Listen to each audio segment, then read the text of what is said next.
Parlons maintenant de la mise en place d'un projet de système de gestion intégré des documents en format papier et technologique.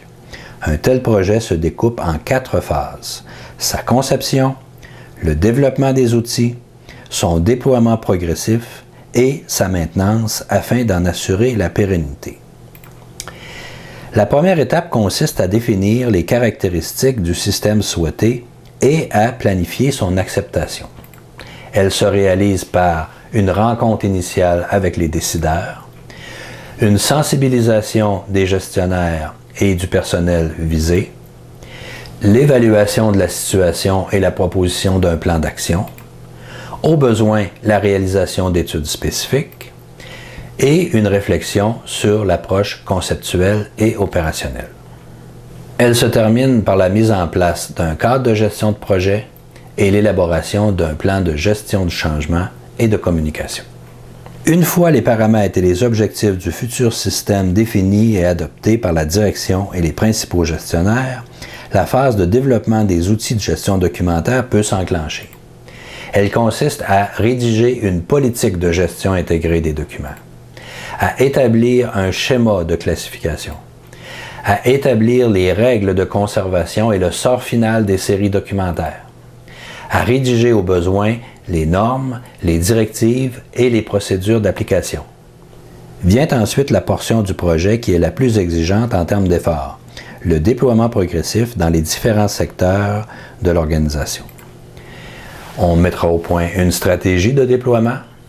on produira un plan et du matériel de formation du personnel, on s'assurera de la mise en place de la solution technologique choisie,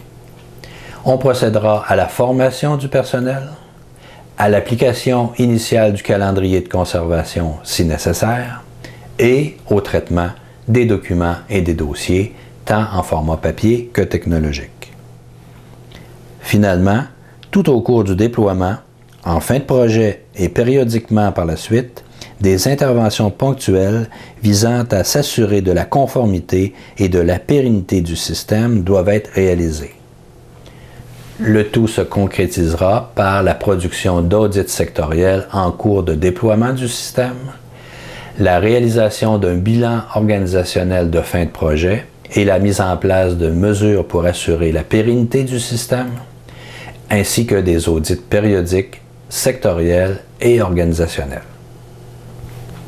Plusieurs facteurs sont à considérer afin qu'un projet de conception, de développement, de déploiement et de maintenance d'un système de gestion intégré des documents en format papier et technologique soit une réussite.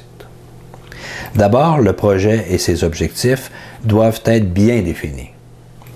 Il doit apporter une réponse à des besoins clairement identifiés. Son champ d'action doit être bien circonscrit. Il doit respecter certaines exigences. La direction, les gestionnaires et même l'ensemble du personnel doivent s'engager individuellement et collectivement. On doit s'assurer de la volonté affirmée et continue de la haute direction, compter sur l'appui des gestionnaires et sensibiliser l'ensemble du personnel pour obtenir son adhésion. La démarche doit s'insérer dans un processus de gestion de projet. On devra s'assurer d'utiliser une méthodologie structurée, en faire un projet collaboratif, planifier le changement, réaliser les audits sectoriels en cours de déploiement. Autre facteur à considérer, la qualité des composantes du système, la qualité des outils de gestion documentaire et la qualité de la solution logicielle. Et on doit prendre tous les moyens à notre disposition pour assurer la pérennité du système. Vous aurez compris que la mise en place d'un système de gestion intégré des documents en format papier et technologique a pour objectif de répondre aux problèmes organisationnels qui font obstacle à la bonne gouvernance. D'une part, d'un point de vue systémique, il est une réponse à l'absence d'outils communs pour la gestion des documents, à l'absence de règles pour la dénomination des répertoires et des fichiers informatiques, à l'absence de règles pour la gestion des courriels, à l'absence de lien entre les documents technologiques et les dossiers en format papier, à la difficulté d'identifier l'unité administrative responsable des documents à la suite de modifications apportées dans la structure de l'organisation, etc. D'autre part, en ce qui a trait au processus d'affaires, il vise à régler les problèmes de repérage ardu des documents et des dossiers à l'échelle de l'organisation et de perte de temps à les chercher,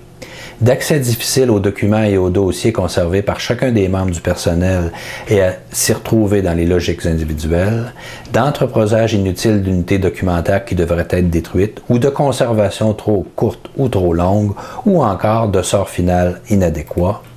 de destructions arbitraires de documents et de dossiers, de perte de documents et de dossiers semi-actifs en circulation qui ne sont pas retournés dans les sites d'entreposage, de présence de copies multiples de fichiers et de répertoires informatiques sur les postes individuels et sur les serveurs,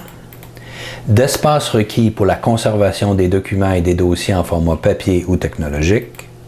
d'accumulation de documents dans les espaces de bureau ou dans les locaux d'entreposage,